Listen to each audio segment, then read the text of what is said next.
Hello everyone, আসসালামু আলাইকুম। সবাই কেমন আছো আমার ছোটো বড়ো ভাই ও বোনেরা? আশা করি যে যেখান থেকে আমার ভিডিওটি দেখতেছি সবাই ভালো আছো। শীতকাল মানেই তো খিচুড়ি। তো আর শীতকালে এই যে আমি আজকে গরুর মাংস আর কলিজা মিক্স করে খিচুড়ি রান্না করব।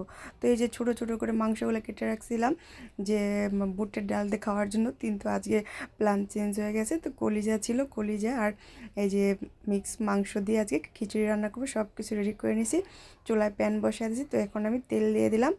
তো আমি আজকে মুগ ডাল আর মসুর ডাল দুইটা মিক্স করে কিন্তু খিচুড়িটা করব। তো এখানে যে পেঁয়াজ দিয়ে দিলাম, তারপর গোটা মশলা দিয়ে দিছি, এগুলো সুন্দর করে একদম লাল লাল করে বেরেস্তার মতো যে ভেজে নিলাম। এখন এখান থেকে কিছুটা আমি এক সাইড থেকে পেঁয়াজ বেরেস্তা মানে উঠায় রাখবো, তো পরে খিচুড়িতে দেওয়ার জন্য আর কি, সেই জন্য। তারপরে যেখানে আদা রসুন বাটা দিয়ে দিলাম।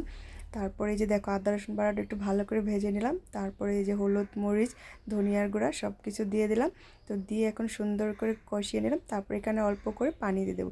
পানি দিয়ে আমি আরও ভালো করে মশলাটাকে কিছুক্ষণ কষিয়ে নেব, যাতে কোনো প্রকার মশলার গন্ধ না আসে। তো এই যে মশলা কষানো হয়ে গেছে, এখন এই যে কলিজা মিক্স মাংস সেটা দিয়ে দিলাম। তো এখন সুন্দর করে ভালো করে কষিয়ে নেব। তো চলো এটা কষাতে থাক, আমি এখন এটাকে ঢাকনা দিয়ে ঢেকে দেব।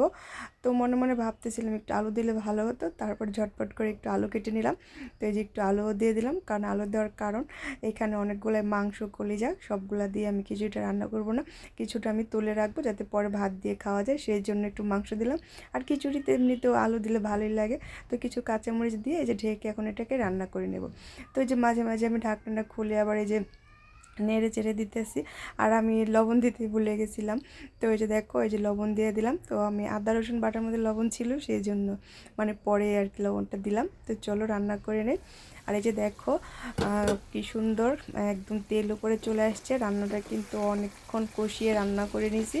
আর দেখতে পারতেছো কি সুন্দর কালারটা হয়েছে, মানে দেখেই মনে হইতেছে যেন আমি এক্ষুনি গরম গরম ভাত দিয়ে খেয়ে নেই। আর এখানে আমি কিন্তু কোনো ফিল্টার বা কিছুই ব্যবহার করি না, একদম অরিজিনাল যে কালারটা হয়েছে সেটাই। দেখো কি সুন্দর হয়েছে কালারটা। তো চলো এটাকে আর কিছুক্ষণ কষিয়ে নেব, সেভাবে আমি চালটা রেডি করে নেব। আর এই যে দেখো আমার একদম কষানো কমপ্লিট। তো এখন আমি এখান থেকে এই যে কিছুটা তুলে নেব। প্রথমে তো বললাম যে ওইখানে অনেকগুলো, সবগুলা দিয়ে খিচুড়ি রান্না করব না। তো এই যে দেখো আমি এখানে যে চামচ দিয়ে এই যে মানে অর্ধেকেরও কম মানে তুলে নিতেছি, আর অর্ধেকের বেশিটা দিয়ে খিচুড়ি রান্না করব। তো এই যে দেখো এই যে টুকু মেরে তুলে নিলাম। তারপর এটার মধ্যে যে ডালটা দিয়ে দিলাম। মুগ ডালটা আগে ভিজিয়ে রাখছিলাম, সাথে মসুর ডাল।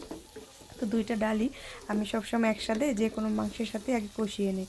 তো কিছুক্ষণ কষিয়ে নেওয়ার পর তারপর কিন্তু আমি এর মধ্যে চালটা দিই, সেটা যে চালই হোক, ভাতের চাল বা চিনি গুঁড়া পোলার চাল যেটাই হোক। তো এই যে দেখো সুন্দর কষানো হয়ে গেছে।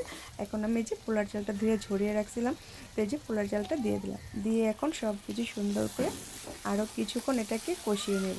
আর খুব সুন্দর একটা ঘ্রাণ বেরোতেছে। শীতকালে এরকম কলিজা মিক্স মাংস দিয়ে খিচুড়ি খেতে কিন্তু বেশ ভালোই লাগে। তো এই যে দেখো এখন আমি পরিমাণ মতো পানি দিয়ে দেবো, আমার কষানো হয়ে গেছে। তো এই যে আমি পানিটা একটু ওই মেপে মেপে দিতেছি। তো আমি একদম লেটকাও করবো না, একদম শুকনো করবো না, মানে একটু ভেজা ভেজা টাইপের যে হয় না, ওইটা খেতে ভীষণ ভালো লাগে। তো এই যে দেখো পানি আমার পর্যাপ্ত পরিমাণ দেওয়া হয়ে গেছে। এখন আমি আরও কিছু কাঁচামরিচ দিয়ে দিলাম, তারপর কিছু পেঁয়াজ বেরেস্তাও দিয়ে দিলাম। দিয়ে এটাকে এখন রান্না করে নেব। তো এই যে দেখো ঢাকনা খুলে নিলাম, অনেকটাই থকবকে একদম ফুটতেছে। তো আমি একটু নেড়ে চেড়ে উল্টে পাল্টে দিতেছি চালগুলা, যাতে সব সুন্দরভাবে ফুটে ওঠে। তো চলো আবার ঢেকে দিই এটাকে। আর এই যে দেখো পানি শুষিয়ে নিয়ে তো মাঝে আমি আরও একবার নাড়া দিয়ে দিয়েছিলাম, আর এরকম উঁচু করে দিয়েছিলাম। তো এখন আমি নিয়ে নিতেছি। আর দেখো ফাইনালি কালারটা কি সুন্দর হয়েছে ভুনা খিচুড়ি। একদম শুকনো না, একদম মানে লেটকেও না, ভেজা ভেজা টাইপের যে একটা খিচুড়ি হয়, এটা খেতে কিন্তু দারুণ মজার। দেখো কে যেরকমটা চাইছি মনে মনে ঠিক সেরকমটাই হয়েছে। আমার তো এক্ষুনি খাইতে ইচ্ছা করতেছে। তো আরও কিছু পেঁয়াজ বেরেস্তা বাকি ছিল, সেটা উপর থেকে দিয়ে দিলাম। দিয়ে তারপর এটাকে দমে আর কিছুক্ষণ বসিয়ে রেখে তারপর খাওয়া দাওয়া করব। আর এই যে দেখো ফাইনালি একটু সাজায় গুছায় নিছি আমার জন্য, মেয়ের জন্য। তো এই যে স্যালাড ট্যালাড, লেবু, পেঁয়াজ, কাঁচামরিচ। আর দেখো কালারটা যেমন সুন্দর হয়েছে, আর দেখতেও কিন্তু মাশাআল্লাহ অনেকটা সুন্দর হয়েছে, খেতেও অনেকটা মজা হয়েছে। আমি কিন্তু লবণ আগে চেখে নিয়েছিলাম, তো সাথে একটু আচার নিয়ে নিলাম। তো চলো এখন খেয়ে দেখি। তো কি বলবো, কি সুন্দর হয়েছে। বিসমিল্লাহির রহমানির রহিম। ওহ কী যে মজা হয়েছে, সাথে পেঁয়াজ কাঁচামরিচ কামড় দিয়ে লেবুর রস আচার দিয়ে, ও আজকের খাবারটা সেই হয়েছে। তো কার কার কেউরি খিচুড়ি পছন্দ অবশ্যই কমেন্ট করে জানাবো, আর ভিডিওটি ভালো লাগলে অবশ্যই একটা লাইক কমেন্ট শেয়ার করে দেবো। সবাই পাশে থাকবে, আর আমি কিন্তু মোটামুটি সবারই পাশে থাকার চেষ্টা করি। তো সবাই ভালো থেকো, আল্লাহ হাফেজ।